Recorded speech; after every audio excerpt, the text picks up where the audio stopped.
Pénélope. Toi, l'épouse modèle, le grillon du foyer, toi qui n'as point d'accroc dans ta robe de mariée, toi, l'intraitable Pénélope, en suivant ton petit bonhomme de bonheur, ne berces-tu jamais en tout bien, tout honneur, de jolies pensées interlopes. Derrière tes rideaux, dans ton juste milieu, en attendant le retour d'un Ulysse de banlieue, penché sur tes travaux de toile, les soirs de vague à l'âme et de mélancolie, n'as-tu jamais en rêve au ciel de notre lit compté de nouvelles étoiles? N'as-tu jamais encore appelé de tes vœux l'amourette qui passe, qui vous prend aux cheveux, qui vous compte des bagatelles, qui met la marguerite au jardin potager, la pomme défendue aux branches du verger, et le désordre à vos dentelles? N'as-tu jamais souhaité de revoir en chemin cet ange, ce démon, qui, son arc à la main, décoche des flèches malignes, qui rend leur chair de femme au plus froide statut, les bascule de leur socle, bouscule leur vertu, arrache leurs feuilles de vigne? N'aie crainte que le ciel ne t'en tienne en rigueur, il n'y a vraiment pas là de quoi fouetter un cœur qui bat la campagne et galope. C'est la faute commune et le péché véniel, c'est la face cachée de la lune de miel et la rançon de Pénélope.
Un homme se promenait sous la pluie, ne cherchant rien, pas même un abri. La journée s'achevait sous ce ciel en pleurs, sur cette route sans fleurs, éclairée par la lumière misérable d'un réverbère pitoyable. Un homme se promenait sous la pluie.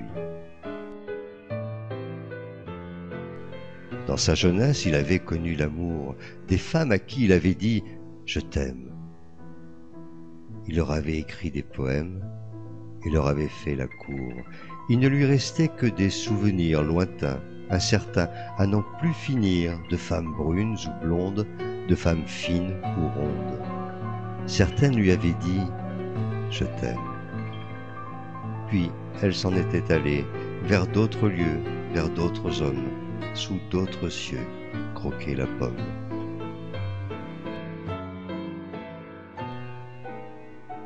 La pluie ruisselait sur son front et se mêlait à ses larmes. Il allait sur ce chemin long, sombre et sans charme. Il est comme ça dans la vie, des chemins qui mènent nulle part, des routes qui égarent, sans issue, sans train, sans gare. Il était seul et marchait avec peine, comme s'il avait à ses pieds un boulet et des chaînes. Dans la nuit qui tombait, les seuls bruits qu'il entendait étaient les flics, flocs, réguliers, de l'eau sur la chaussée. Il marchait encore quand il entendit comme un sanglot. Il s'arrêta alors et regarda près du ruisseau. C'est là qu'il découvrit entre les roseaux une petite étoile qui pleurait. Il tendit la main, la prit avec douceur, il recueillit ses larmes et la mit sur son cœur. La petite étoile pleurait un amour perdu, une étoile filante qui avait filé avec une nébuleuse inconnue.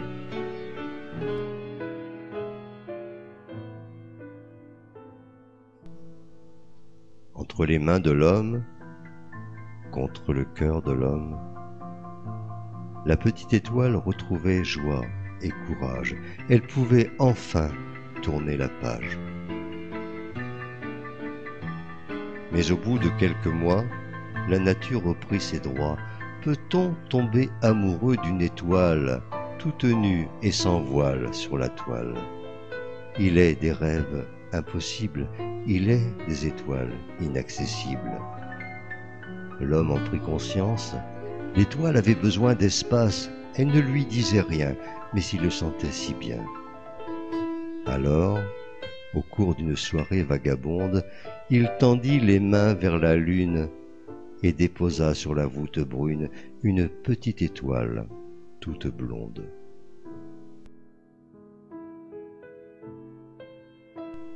L'homme reprit son chemin.